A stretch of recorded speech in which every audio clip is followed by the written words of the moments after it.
नमस्कार दोस्तों, स्वागत है आप सभी का आपके अपने चैनल आरके मिक्स एंटरटेनमेंट पर। दोस्तों, अपरा एकादशी वैष्णवों के लिए एक महत्वपूर्ण एकादशी है। यह हर वर्ष ज्येष्ठ मास के कृष्ण पक्ष की एकादशी तिथि पर आती है। इस एकादशी को हम अपरा या अचला एकादशी के नाम से भी जानते हैं। दोस्तों, ऐसा माना जाता है कि इस एकादशी पर अगर पूर्ण विधि विधान से व्रत के नियमों का पालन करते हैं तो उपासक जन्म और मृत्यु के चक्र से मुक्त हो जाते हैं और उन्हें मोक्ष की प्राप्ति होती है। यह एकादशी कार्तिक माह में गंगा स्नान करने जितना पुण्य लाभ व्रती को पहुंचाती है और व्रत करने वाले भक्तों को अपने जीवन में धन, ऐश्वर्य और सफलता प्राप्त करने में मदद करती है। दोस्तों, जाने अनजाने हर व्यक्ति से किसी न किसी प्रकार का कोई पाप कर्म हो ही जाता है, जैसे दूसरों की बुराई, झूठ, ठगी, छल या अन्य कई ऐसे पाप हैं जिनके कारण किसी इंसान को दूसरा जन्म लेने से पहले इनका फल भोगना ही पड़ता है।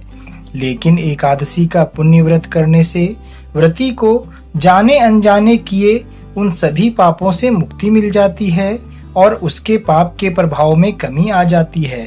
दोस्तों, एकादशी का व्रत जीवन की नकारात्मकता को दूर करता है और जीवन के अंधकार को दूर कर उज्जवल प्रकाश फैलाता है और व्यक्ति का जीवन सुखमय व्यतीत होने लगता है।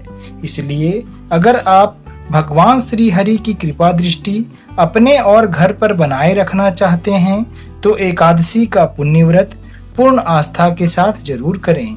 तो आइए दोस्तों, जानते हैं सबसे पहले अपरा एकादशी के व्रत से जुड़ी पावन कथा के बारे में। प्राचीन काल में महिध्वज नाम के एक धर्मात्मा राजा थे।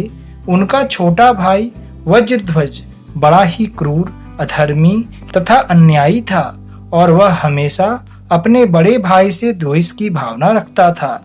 एक दिन रात्रि में उसने सोते हुए अपने बड़े भाई की हत्या कर दी और उसके शरीर को जंगल में ले जाकर एक पीपल के पेड़ के नीचे गाड़ दिया।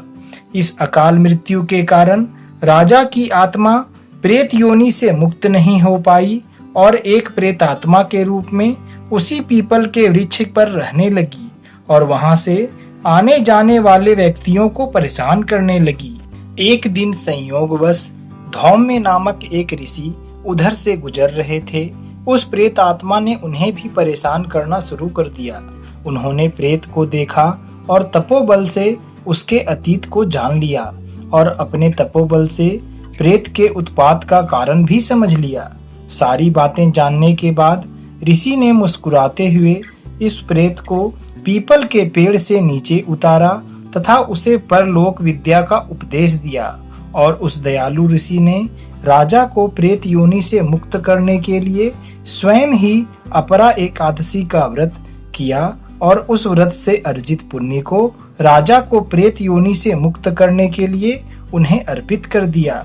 इस पुण्य के प्रभाव से राजा को प्रेत योनि से मुक्ति मिल गई और वह ऋषि को धन्यवाद देता हुआ दिव्य देह धारण कर पुष्पक विमान में बैठकर स्वर्ग को चला गया।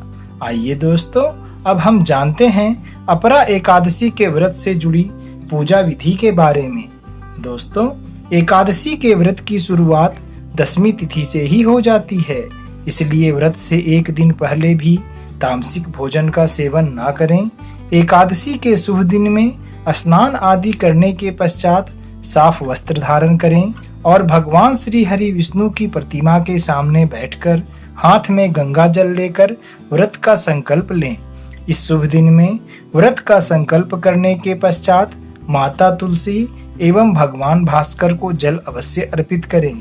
अब अपने घर के मंदिर में घी का एक दीपक प्रज्वलित करें और भगवान श्री विष्णु का गंगा जल से अभिषेक करें और उन्हें पुष्प एवं तुलसी दल अर्पित करें।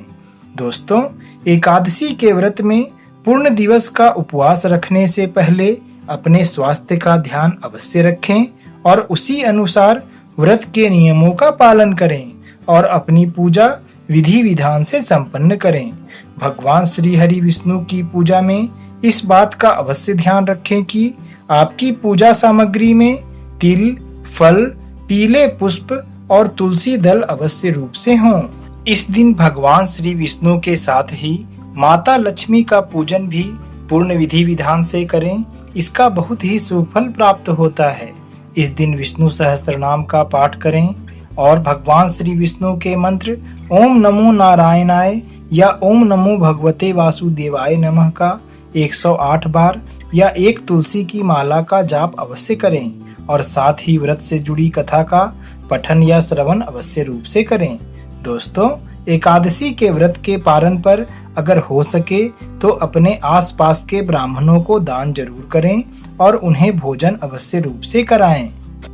आइए दोस्तों, अब हम जानते हैं कि साल 2024 में आप अपरा एकादशी का व्रत किस तिथि को कर सकते हैं। साल 2024 में अपरा एकादशी की शुभ तिथि 2 जून 2024 दिन रविवार को है, जो कि गृहस्थ अर्थात स्मार्त परिवारजनों के लिए है। कभी कभी एकादशी व्रत लगातार 2 दिनों के लिए हो जाता है। जब भी एकादशी का व्रत 2 दिन होता है तब अस्मार्त परिवारजनों को पहले दिन एकादशी व्रत करना चाहिए।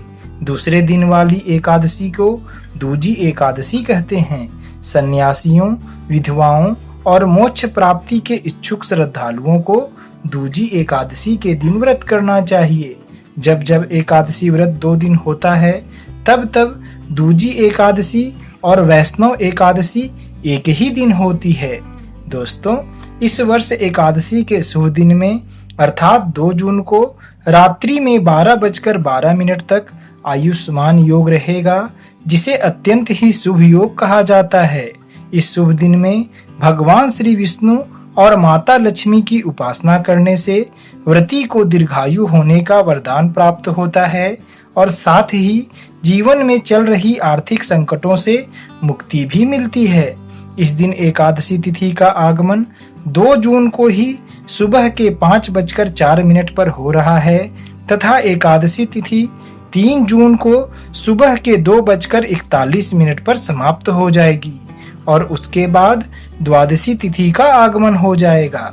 द्वादशी के दिन अर्थात 3 जून दिन सोमवार को व्रत के पारण करने का शुभ समय सुबह के 8:04 से सुबह के 8:13 तक का है तथा दूजी एकादशी अर्थात वैष्णव एकादशी के लिए व्रत के पारण करने का शुभ समय 4 जून दिन मंगलवार को सुबह के 5:23 से सुबह के 8:10 तक का है। अपरा एकादशी पर भगवान श्री विष्णु की पूजा विधि विधान और नियम पूर्वक संपन्न करें। भगवान श्री हरि आपकी हर मनोकामना अवश्य पूर्ण करेंगे। दोस्तों, आज आप अगर हमारे चैनल पर पहली बार आए हैं तो इसे सब्सक्राइब जरूर कर लें ताकि आप सभी का अपार स्नेह यूं ही हम सभी से बना रहे। जय श्री विष्णु।